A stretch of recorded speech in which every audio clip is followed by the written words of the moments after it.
So I'm gonna go over 2 different types of deadlifts, just kind of the basics for how you wanna set up your body. Deadlift is one of those exercises I feel like people are really afraid of, because people hurt themselves doing it because they don't know how to do it. But once you kind of know how you should be setting yourself up, it's super fun. If you're somebody who has like lower back bulge or herniation in your spine, I really don't recommend that you do these types of lifts.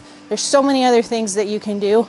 But if you have a healthy spine, knock yourself out. This is only gonna make your back stronger, your whole posterior chain stronger. So essentially when you get set up, main things you wanna remember here, talk about this a lot, all the time. Your core, brace your core. What does that mean? You need to stay really tight here. Tight, connect your hips with your rib cage and do not let that go. So you never wanna let that go.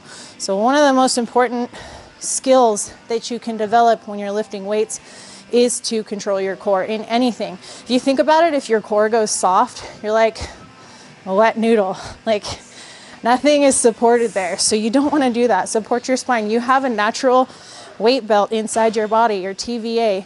You can tighten that up, pull everything in like you're bracing for a plank and hold it there. You want to hold that nice and tight. So the next thing for a conventional style deadlift you want to remember is you're just going to step underneath the bar. We want to make sure our feet are stacked directly underneath our hips. So we don't want to be too wide. We don't want like super wide feet. Nice and straight forward here. Okay. Second thing, hands are going to be straight down from your shoulders. Not too wide, not too narrow. Straight down like there's a rope or a chain connecting your shoulder to the barbell. So when we reach down and grab that barbell, your knees should sit right on the inside of your elbows here. Super important. When you go to stand up, we want to make sure that core is nice and tight. We want to make sure we're setting our lats by pulling our shoulders down into our back pockets.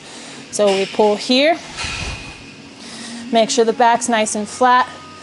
Step 3 is going to be to push your knees out against the inside of your elbows. By doing that, I'm flexing into my glutes and activating all that tissue out here, supporting that spine, okay? So core is tight. Lats are set, knees are out against the inside of my elbows. Before you go and pull that bar, I want you to think about slightly pulling just a little bit of slack out of the bar. I don't know if you can hear that, but when you pull this bar, there's a moment where there's like, if you're driving like a big lifted truck, there's play in the steering wheel. There's play in this bar. So you want to pull it just until you feel that slack go out of the bar. Then instead of actually pulling, think rather about pushing the world away from you, like a leg press. So we're here. Lats set, core is tight, knees out, pull the slack, now push the world away. Hips and shoulders should be rising and falling at the same time. When we get to the top of this lift, we are not sending those hips forward. Lats set, knees out, push the world away. Rise and fall at the same time. If you step up to the bar and you go to push the world away, and this happens, you weren't set up right to begin with. You didn't have tension, you weren't set up in the right position, or you were too low. So if you start with your butt too low, you're gonna have to raise it up to get into that right position. So I recommend the bar stays right over your midfoot. Pull that slack, push the world away.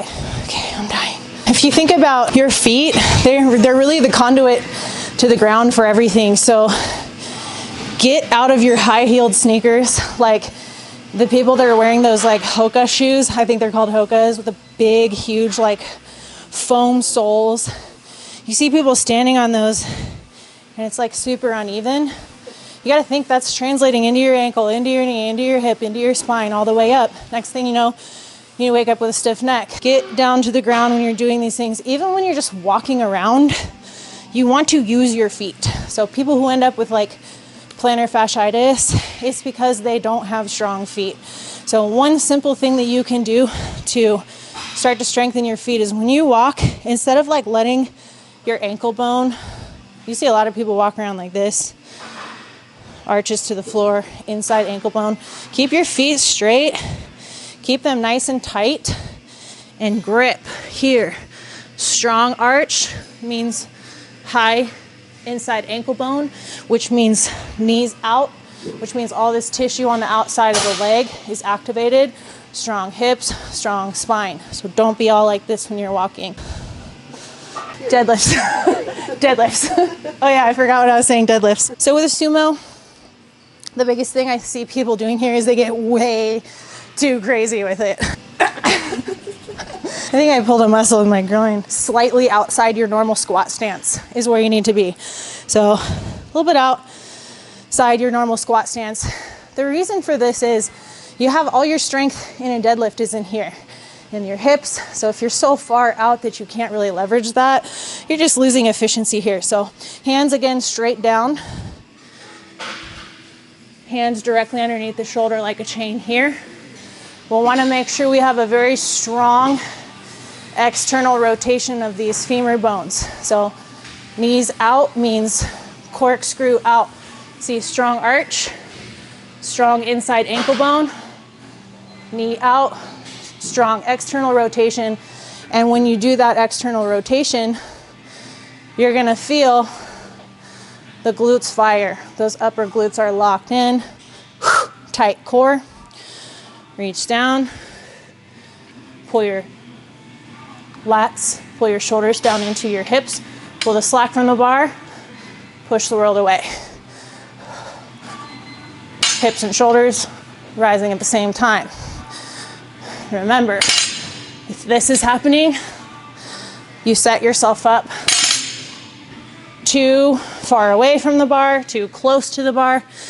With a sumo deadlift, again, you're looking kind of for that mid-foot, but since you're out a little bit wider, you can actually bring the barbell almost all the way up to your shins here.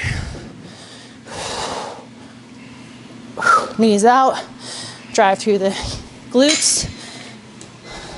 We're not hyperextending our spine at the top. Stay nice and tight. Another thing is if you're too wide, you won't be able to get those knees to kind of track out over. If your knees are inside your heels, you're setting yourself up for a potential injury on this medial side of your knee, your ankle. So just bring it in a little bit till you're nice and stacked.